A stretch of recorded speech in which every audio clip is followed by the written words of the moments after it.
4월 2일 2025년 처음으로 보내드리고 있는 신윤의 뉴스 정면 승부 2부 정면 인터뷰에서는 개혁신당의 천하람 원내대표 직접 만나보겠습니다. 지금 스튜디오에 나와 계십니다. 어서 오십시오. 네, 새해 복 많이 받으십시오. 예, 고맙습니다. 새해 복 많이 받으시고요.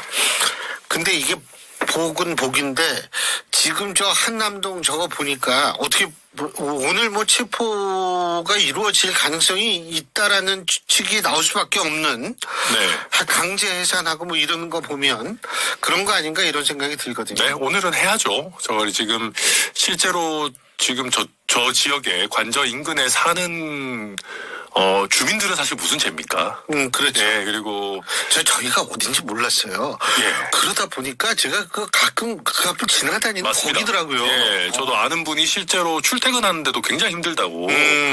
원래 4차선 도로인데 지금 다 뭐 한 차선 빼고는 다 막아놓고 있고 그래서 뭐 꼭 그런 주민들의 불편. 저희가 유턴에서 그 남산순환도로로 올라가는 그쪽이잖아요. 그렇죠. 그러다 그리고 지금 이게 저런 식으로 시위를 하고 뭐 이렇게 위력 행사를 하면은 체포영장을 계속해서 뭉갤 수 있다라는 시그널을 주는 것도 좋지 않습니다.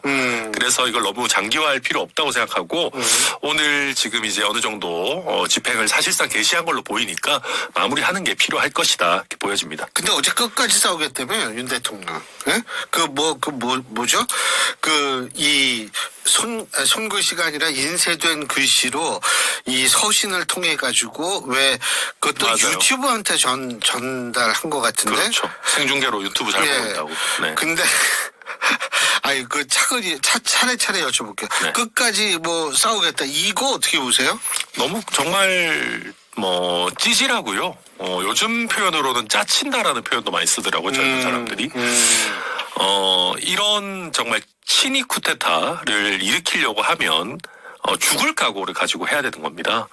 그런데 그런 제대로 된 각오도 없이 일국에 그래도 대통령으로 당선되었던 사람이 제대로 된 각오도 없이 이렇게 고작 체포당하기 싫어가지고 온몸을 비틀면서 이런 정말 얕은 수만 쓴다. 저는 대한민국 역사상 이렇게 못난 리더가 있었나. 정말 굉장히 안타까운 심정이고요. 저런 거 돌릴 여유가 있으면 차라리 슈퍼챗이라도 쏘라 그러십시오.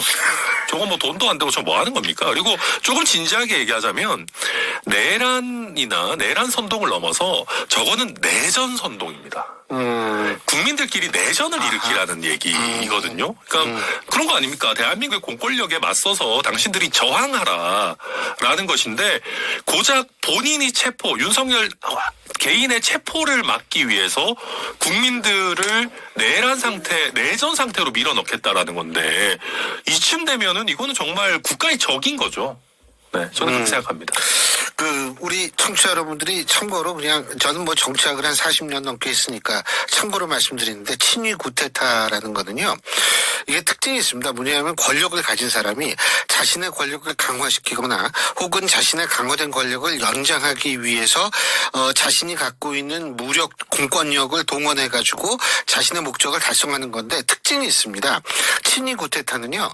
이 소위 말해서 이 다른 쿠데타에 비해서 동원되는 병력이 작습니다. 왜냐하면 자기가 권력을 갖고 있기 때문에 많은 병력을 동원할 이유가 없거든요.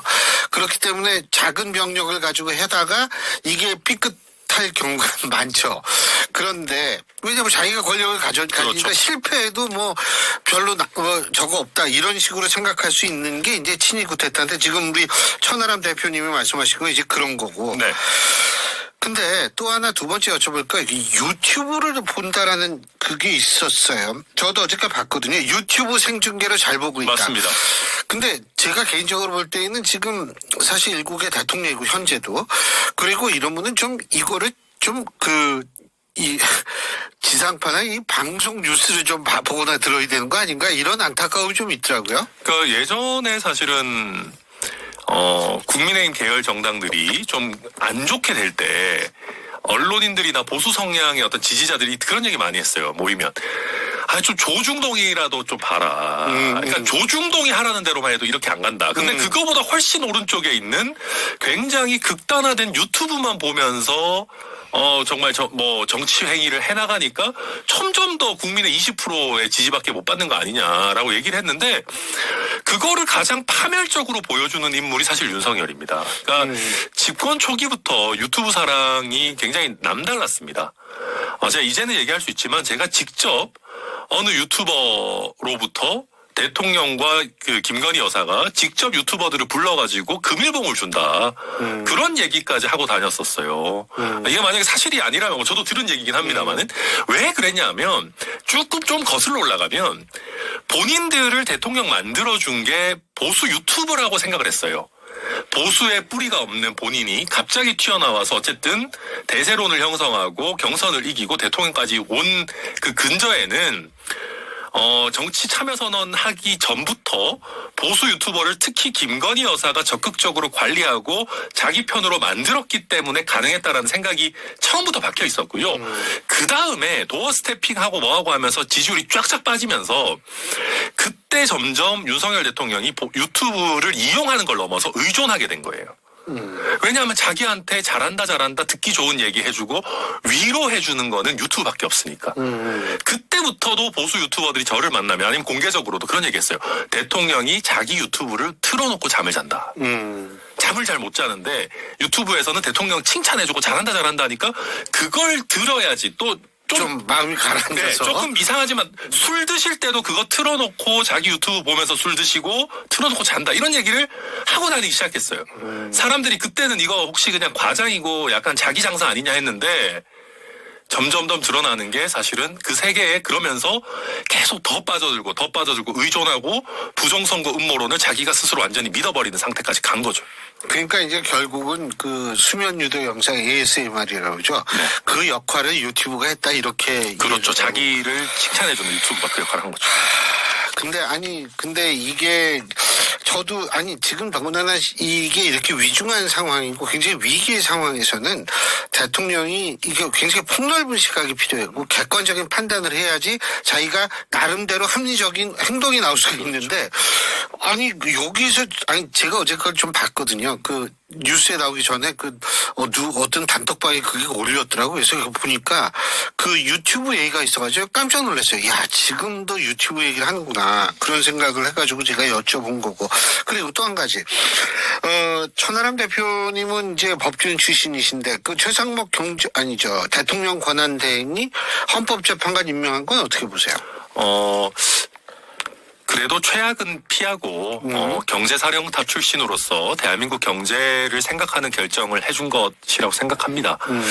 3명을 임명해야 되는데 2명만 임명한 거는 사실 좋은 선례는 아닙니다. 오늘 우원식 의장도 공개했지만 양당의 실질적인 합의가 있고 협의를 거쳐서 진행이 됐기 때문에 형식적으로 도장만 찍는 권한인 대통령의 임명권을 어떤 실질적인 비토권으로 만들어서는 안 되거든요. 그러니까 이렇게 되면 우리 헌법에 대법원이 3명, 그다음에 국회가 3명을 추천하게 돼 있는데 또 대통령이 3명이죠.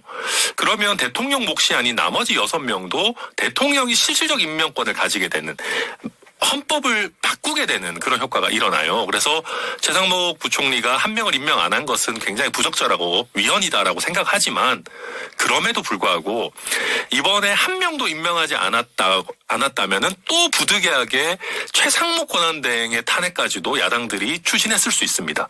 근데 그렇게 하면 우리 경제랑 외교는 정말 나락가는 거거든요. 그렇죠. 그래서 저는 사실은 저도 그렇고 저희 개혁신당 의원들이 한덕수 총리를 탄핵할 때도 사실 마음이 좋지 않았습니다. 헌법재판관 임명 안 하니까 어쩔 수는 없는데 이거 경제에 정말 악영향을 미치는 거기 때문에 그렇죠. 저는 그래서 그런 지금 환율이나 주가에 정말 최악의 영향을 미치는 거듭된 탄핵에 어쨌든 제동을 걸어준 최상목 권한대행에게 저는 의미 있는 그래도 노력이었다 평가하고 이창용 한국은행 총재도 이야기하잖아요. 지금 막 갑자기 사람들이 최상목 공격하고 있으니까 여당이나 국무위원들이 지금 경제를 생각하면 경제 고민이나 좀 하고 얘기해라. 도대체 지금 무슨 소리 하고 있는 거냐라고 일가를 아주 멋지게 잘하셨던데 저도 거기에 200% 공감합니다. 그래, 그 영향 때문인지 모르지만 오늘 그 코스피 지수하고 환율이 아주 눈곱 깨알 딱지만큼 조금 올랐어요. 환율은 그래도 꽤 많이 안정화됐어요. 안정화됐어요. 예, 예. 4,650원대더라고요, 맞습니다. 지금. 그러니까 이게 그 1460원, 영향이 있는, 1,460원. 예. 아, 요새. 4,650원대 우리나라 망합니다. 고맙습니다. 예. 아유, 이거 진짜. 아니, 근데요, 지금 어쨌든 최상목 권한대행이 그렇게 하니까 또 뭐 대통령실의 정진석 실장을 비롯한 수석들 전부 나 사표 내겠다. 이거는 어떻게 보세요? 근데 뭐 지금 근무는 다시 하는 것 같더라고요. 그러니까 지금 이분들이 이제 집단으로 실성을 한 것 같습니다. 또 집단 최면에 빠져 있는 것 같고요. 대통령실에서도 지금 사람들이 할 일이 없잖아요.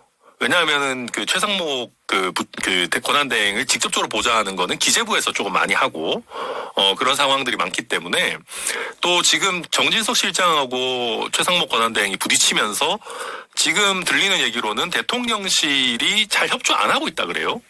그래서 대통령실 할 일이 없으니까 유튜브 보고 있답니다. 그러니까 극우 유튜버들 보면서 자기들도 그 논리를 오히려 또 따라가기도 하고 그러면서 집단 최면에 빠지는 게 이거 우리 5대3 정도로 기각으로 이거 뒤집어서 다시 우리 윤석열 대통령이 복귀하실 수 있어. 그런 희망 회로를 계속 돌리고 있는 거예요. 그러니까 최상목 권한대행의 헌법재판관 임명에 이렇게 극렬하게 지금 저항을 하는 겁니다. 왜냐하면 본인들의 원래 계획은 6인 체제에서 최대한 뭉개다가 누구 한두 명만 반대하면 뭐 선고를 안 하든 아니면 기각을 하든 그러고 나서 4월에 지금 문영배 이미선 두 분이 이제 퇴임을 하잖아요. 그때까지 버티면 어떻게든 뭐가 되지 않겠냐. 다시 복귀할 수 있지 않겠냐. 지금 그런 착각 속에 자기들끼리 빠져 살다가 자기들의 그 어떤 기대를 최상목이 약간 많이 무너뜨린 거죠.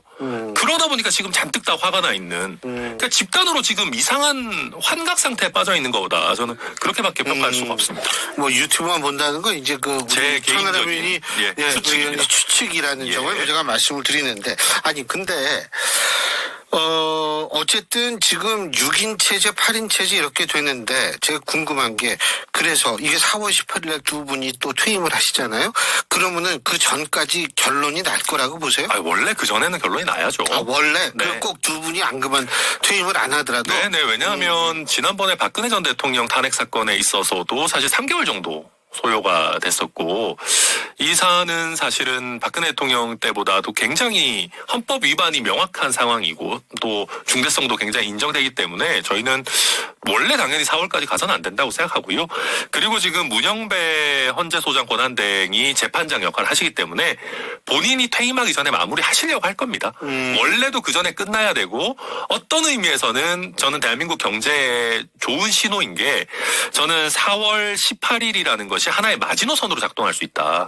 왜냐하면 소장 권한대행이 자기가 책임지고 마무리하고 나가야 된다고 생각할 거고 두 명이 퇴임을 해버리면 또 헌법재판관 6명이 또 되죠. 그렇죠. 또 6명이 되고 추가로 어떻게 충원을 하냐 마느냐에 대해서 굉장히 복잡한 일들이 생기기 때문에 헌법재판소로서는 그 전에 마무리 지으려고 할 겁니다.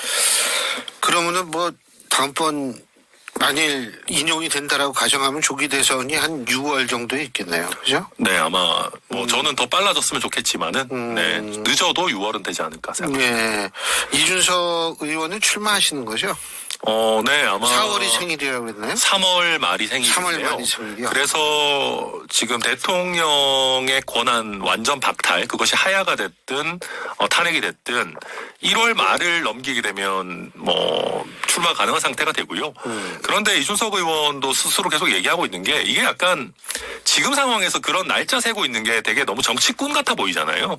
그래서 만약에 그 전에 되면 어쩌겠습니까? 예, 할 수 없는 거예요. 할 수 없는 것이고 그리고 이준석 의원도 지금 얘기하는 게 자기가 못 나가도 되니까 하야 빨리 했으면 좋겠다. 저는 그래서 이준석 의원이 윤석열의 가장 미워하는 리스트에서 원래 한동안은 꽤 상단에 있었던 것 같습니다. 글쎄요. 거의 1등쯤에 있었었는데 탈당한 이후에 이제 조금 내려왔죠. 네. 왜냐면 한동훈도 치고 네. 올라오고 뭐 이렇게 해서 이제 그래서 저는 대통령 윤석열이께서 이걸 듣고 계시다면은 아직까지 이준석을 미워하는 마음이 남아 있다면 전 남아있을 거라고 생각합니다. 그러면 이준석을 망가뜨리기 위해서라도 아니면 출마를 막기 위해서라도 더 빨리 해야 1월 31일 이전에 하야를 하시라. 그러면 이준석 대선 못 나갑니다. 그러네. 네, 저는 이거 뭐 이준석 의원이 이 방송 들으면 어떻게 생각할지 모르겠지만은 저는 윤석열 피의자님께 전 도발하고 싶습니다. 네, 이준석을 망가뜨리기 위해서라도 빨리 하야하시라. 네. 그런데 지금 하야할 가능성은 커 보이지 않는 게 왜 그러냐 하면, 자, 체포영장 저걸 하면서 지금 윤석열 대통령 측은 조목조목 문제를 삼고 있습니다. 근데 법조인 출신이시니까 네. 형사법, 근데 사실 이거는 저도 처음 본 것 같아요. 영장을 치면서 법원이 형사법 110조와 111조 적용을 예외로 한다. 이거는 굉장히 드문 사례 아닌가요? 드문 사례인데 이렇게 이제 저항을 굉장히 많이 하고 그 전에 압수수색 영장에 대해서도 극렬 저항을 한 사례 자체도 많지 않습니다. 그리고 기존의 선례를 얘기하는 것이 어려운 것이 현직 대통령에 대한 체포영장이 나오는 게 처음입니다. 왜 처음이냐? 현직 대통령을 내란죄로 처벌하는 것이 처음이기 때문입니다. 처음이죠. 그거 외국에도 없어요. 잘 없어요. 근데 여기서 이걸 가지고 뭐 어쩌고저쩌고 얘기하는데 110조, 111조가 그런 겁니다. 공무상 비밀, 군사상 비밀을 이유로 압수수색을 이렇게 막을 수 있도록 하는 그런 형태의 조문들인데 체포영장에는 애초에 이 조문의 적용이 없다라는 견해가 훨씬 많습니다. 왜냐하면 그건 압수수색에 있어서 적용되는 것이기 때문에. 근데 이게 다툼이 있어요. 그러니까 해당 판사로서는 이 사안에 있어서는 다툼이라 하면? 그러니까 의견 대립이 있을 수 글쎄, 있어요. 그러니까 그게 어떤 의견 대립이냐. 그러니까 이제 윤석열 대통령이나 경호처 쪽에서는 비록 체포영장이라도 그 공간에 들어와야 되는 거기 때문에 그건 안 된다. 110조, 111조 적용되는 거 아니냐라는 어떤 의견인 것이고 반대쪽에서는 무슨 소리냐 우리가 서류 뒤지겠다는 게 아니고 가서 사람만 들고 잡아오고, 나오겠다는 네. 건데 이게 왜 110조, 111조가 적용되냐라고 주장한 건데 판사가 이런 다툼의 여지를 없애기 위해서 이거는 110조, 111조 적용 안 되니까 공무상, 군사상 비밀 이유로 윤석열 체포를 막을 수 없다. 이 사안에 대해서만 막을 수 없다라고 명확하게 한 겁니다. 그러니까 그 표현을 이런 식으로 했다. 이런 그렇죠. 거죠. 그렇죠. 왜냐하면 여기에 그 110조, 111조 적용 안 된다고 하더라도 무슨 형사소송법이 무효화되고 이런 거 없어요. 이 사안에 적용하지 않겠다라는 판사의 판단인 겁니다. 근데 판사가 그렇게 해도 할 수 있습니다. 할 수 있어요. 네. 왜냐하면은 또 그러면 110조, 111조의 적용을 가지고 체포영장 집행에 문제가 생길 수 있기 때문에 예. 그런 다툼의 소지, 문제의 여지를 미리부터 자기가 정리를 해주겠다 할 수 있는 거죠. 근데 이제 윤석열 대통령 측은 이게 불법 무효라는 주장을 하잖아요. 뭐 이것뿐만이 아니라 뭐 공수처가 권한도 없는데 왜 영장을 신청을 했느니 뭐 이런 거 아니겠어요? 거기에 대해서 굉장히 많은 법률가들이 이거는 다 헛소리다라는 인터뷰를 해놓은 것들이 많이 있습니다만 짧게만 얘기 드리면 왜 중앙이 아니고 서부냐? 서부가 용산 관할입니다. 관할 지역이기 때문에 당연히 할 수 있고요. 공수처가 왜 경찰을 지휘해서 이렇게 영장 집행을 하느냐? 지휘가 아니라 경찰의 협조 요청 얼마든지 할 수 있는 것이고 그리고 실제로 적법하게 발부된 영장에 저항하는 거는 공무집행 방해입니다. 그러면 경찰이 해당 공무집행 방해 행위에 대해 가지고 체포나 수사나 이런 것들을 할 수 있어요. 그거를 염두에 두고 미리 당연히 가서 준비 절차를 할 수 있는 겁니다. 그리고 왜 영장에 이런 110조, 111조 적용 배제하냐? 이건 아까 또 말씀을 드렸고 또 뭐가 있죠? 왜 공수처에서 영장을 냈냐? 이게 그런 겁니다. 내란죄 수사를 명문으로 할 수 있는 거는 경찰밖에 없습니다. 법에 써 있는 거는. 근데 경찰은 영장 청구권이 없어요. 그럼 어떻게 수사하냐? 경찰에서 검찰이나 아니면 공수처의 협조를 얻어서. 그래서 신청이라 그러죠. 그렇죠. 예. 그걸 통해 가지고 같이 영장 신청 행위를 하도록 하고 있는 예. 것이거든요. 우리가 아무 문제가 없고 문제가 있었으면 법원에다가 그걸 문제 제기를 해서 법원에서 기각 결정을 받았어야 돼요. 그렇죠. 법원이 인정을 한 거죠. 그럼 이게 만약에 그런 겁니다. 이재명 대표한테 구속영장이 나왔는데 뭐 이상한 트집 잡으면서 나 구속 안 당할래. 그러고 있으면은 윤석열 대통령이 그거 뭐 코웃음이나 쳤겠습니까? 그러니까 법원에서 영장이 나온 이상은 법률적인 쟁점에 대한 이런 특히 절차적인 부분에 대한 판단은 나온 거고 거기에 대해서 저항하면은 이거는 공무집행 방해인 겁니다. 네. 그리고 또 한 가지, 그러니까 이게 지금 윤석열 대통령 측은 계속 뭔가를 문제를 계속 삼고 있는데, 자, 이제는 뭐냐면 그 소위 말해서 기동대의 지원을 받는 것. 공수처가 네. 이것도 위법행위다라고 얘기를 한다는 거죠. 다시 말해서 기동대가 공수처를 대신해서 영장 집행에 나선다면 이거는 누구든 체포할 수 있다 이런 논리인 것 같아요. 어떻게 이거는 보십니까? 정말 말도 안 되는 얘기죠. 왜냐하면 영장의 집행 그 자체는 공수처 검사와 수사관들이 할 겁니다. 예. 그런데 경찰이 하는 것은 영장 집행을 방해하는 행위에 대한 어떤 적절한 제지 그리고 거기에 대한 수사 행위인 거거든요. 분리가 되는 겁니다. 그러니까 쉽게 얘기하면 저렇게 영장 집행 방해하는 분들 드러내고 이런 거는 경찰이 하겠지만 직접 윤석열 앞에 가서 영장 제시하고 미란다 원칙 고지하고 체포해서 나오는 거는 공수처에서 하는 겁니다. 그걸 경찰은 협조하는 것밖에 없어요. 그럼 예전에 아니 저는 묻고 싶은 게요. 윤석열 본인이 검사할 때요. 경찰 협조 받은 적 한 번도 없었어요? 수도 없이 있었을 겁니다. 네, 그렇잖아요. 근데 본인은 검찰할 때 경찰들 다 협조 받아가지고 그래도 최종적인 영장을 제시하고 실제 집행행위를 하는 거는 검찰 수사관, 검사들이 하는 거겠죠. 그거랑 똑같아요. 그 지금 말도 안 되는 그냥 법조인들이 들었을 때 이거는 일고의 가치도 없는 헛소리다라고 할 만한 얘기들만 계속 하고 있는 겁니다. 그게 왜 그럴까요? 그러니까 이런 식으로 자꾸 왜 그렇다고 보세요? 자기가 유튜브에서 잘 보고 있다. 우리 대한민국을 파괴하는 세력을 지키자라고 하는 분들, 그분들 선동하기 위한 겁니다. 그러니까 이거는 자기의 그 적극 지지자들만 생각하는. 네, 이거는 적극 지지자들을 결집시키고 그 사람들이 싸울 만한 어떤 명분과 어떤 동기부여를 해주기 위해서 이런 거고 그냥 어떤 법률적인 논리나 실제로 보면 아무런 의미는 없어요. 그럼 본인도 체포당할 거를 알고 있을까요? 여기가 저는 재미있는 것 같은 게 비상계엄 할 때랑 저는 똑같은 상황이라고 봅니다. 비상계엄도 저는 윤석열 본인 입장에서는 성공할 거라고 생각했을 거예요. 저는 그랬을 거라 생각합니다. 예. 왜냐하면 국회 다 비리비리한 사람들이고 저는 좀 덩치가 좋고 저랑 몇 명 덩치 좋은 사람들이 있습니다만은 군인 몇백 명 가서 끌어내는 게 일이냐 총도 있는데 지금 700명 정도 그러니까 동원했다고 금방 하지 당연히 생각했을 거고 김용현을 비롯한 그 사람들은 다 각하 걱정 마십시오 저희가 다 해가지고 국회랑 선관위 다 저희 접수하겠습니다 그랬을 거예요. 근데 지금도 보면 경호처의 높은 양반들 경호처의 고위직들은 각하 걱정 마십시오. 저희가 무슨 수를 써서 목숨을 걸고라도 각하 지키겠습니다. 여기 경찰이든 공수처든 한 마리도 여기 못 들어옵니다. 이러고 있을 거고요. 근데 실제 그러면 그 경찰과 공수처를 맞닥뜨려야 되는 정말 실무자급 경호 직원들은 걱정하고 있을 겁니다.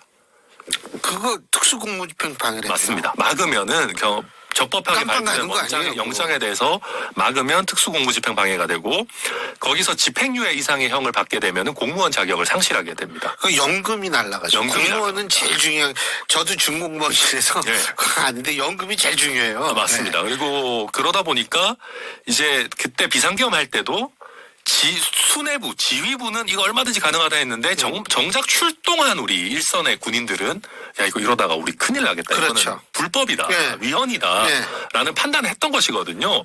저는 그래서 일선의 우리 앞날이 창창한 경호처의 우리 공무원분들이 그런 적절한 판단을 이번에도 해주시기를 좀 기대하고 또 어느 정도 그렇게 되지 않겠나 예상하고 있습니다.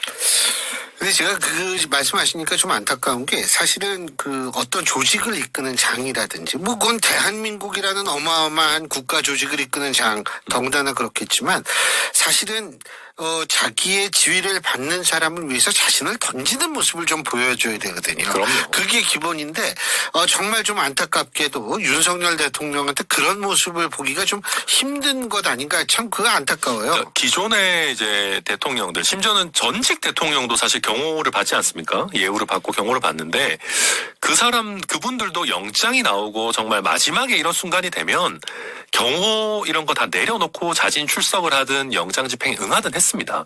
왜 그러냐면 말씀드렸던 것처럼 앞길이 창창한 경호하는 나를 심지어 경호해주기 위해서 정말 청춘을 바치고 있는 이 일선의 경호 실무자들이 나 때문에 다치면 안 되니까 나 때문에 공무원 생활 끝나거나 범죄자가 되거나 이러면 안 되는 거니까 라는 최소한의 어떤 리더로서의 어떤 책임감이 있었거든요.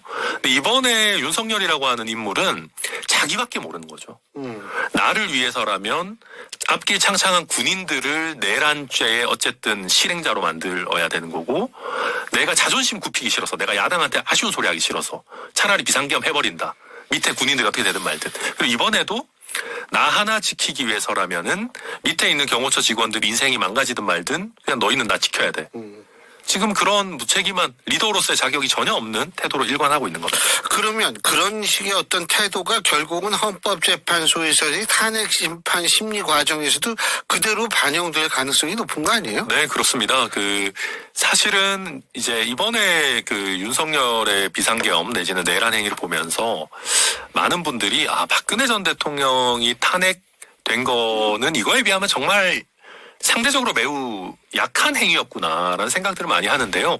그리고 박근혜 대통령은 지금 윤석열이 하고 있는 행태에 비해서는 그래도 더 수사에 적극적으로 협조하고 제도에 상당히 수능적이었죠. 맞습니다. 그리고 국가적으로 추가적인 혼란을 일으키는 것도 최대한 자제하면서 그게 지도자의 모습이에요. 맞습니다. 사실은. 봤었던 거거든요. 근데 그랬던 박근혜 대통령에 대해서도 헌법재판소에서 보다 더 적극적으로 수사 절차, 사법 절차에 더 협조했었어야 된다. 그러지 않은 것들이 결국 헌법 수호 의지가 약해 보인다라는 설시를 한 바가 있습니다. 그러니까 그 설시에 비추어 보면은 지금 윤석열 피의자가 하고 있는 행위는 정말 어마어마한 헌법 파괴 행위를 사후적으로 하고 있는 것이고, 저는 이거 두 가지에서 악영향을 미칠 거라고 봅니다. 첫째로는 탄핵 인용 가능성을 높이는 건 물론이고요. 헌법 수호 의지가 없다라고 보여지고, 두 번째로는 헌법재판소에서 이러면 사회 혼란을 최소화하기 위해서라도 빨리 결정을 해야겠다는 생각을 안 할 수가 없습니다.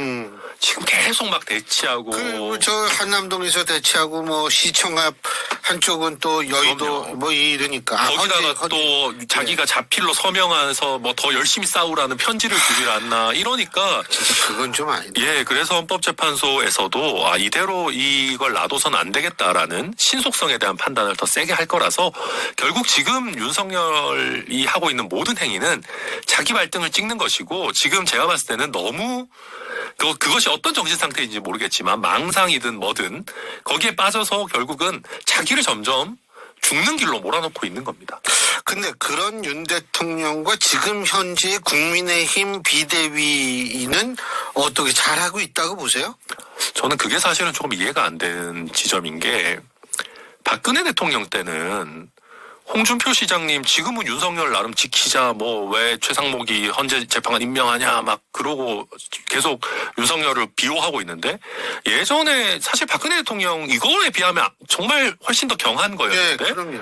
그때는 춘향인 줄 알았는데 향단이더라 하고 상당히 많은 국민의힘 전신 계열의 새누리당이었나요 그때? 새누리당. 예, 의원들이 사실 손절을 했단 말입니다. 근데 이번에는 그러지 않고 있는 게 제가 봤을 때는 미스테리고요. 그래서 저는 이거는 제 그냥 추측입니다만은 이쯤 되면 캐비넷에 뭐가 있는 거 아닌가. 어디 대통령실 캐비넷에 진짜로 이분들이 뭔가 대통령이 윤석열 정권 하에서 그것이 부당한 공천 개입이 됐든 아니면 정말 어떤 어떤 경제계화하는 어떤 정말 그냥 클래식한 비리 혐의가 됐든 뭔가 정말 책 잡힐 일을 하고 있는 거 아닌가. 그러지 않고서야 어떻게 이 정도까지 지경이 왔는데도 손절을 안 하고 있고 다시 지금 친윤 지도부로 비대위를 만들고 이게 가능한가. 상식적으로 안철수 비대위 이런 게 나와야 되잖아요. 유승민 비대위. 아니면 정말 신선하게 가려면 김상욱 비대위. 이런 게 나와서 우리는 내란이랑 상관없고 비상계엄이랑 상관없고 우리는 단절하고 대신에 우리는 깨끗함을 가지고 이재명과 앞으로 더 그래도 맞서 싸우는 길로 새로운 길로 가겠습니다. 이게 모두의 상식인데 상식에서 반하는 일을 하고 있다는 거는 결국은 국민 앞에 설명할 수 없는 그런 이유가 있는 건 아닌가 그렇게 평가합니다. 오늘 진짜 오늘 시간 너무 금방 갔어요. 오늘 진짜 귀중한 말씀이었습니다. 고맙습니다. 감사합니다. 예, 지금까지 개혁신당의 천하람 원내대표였습니다.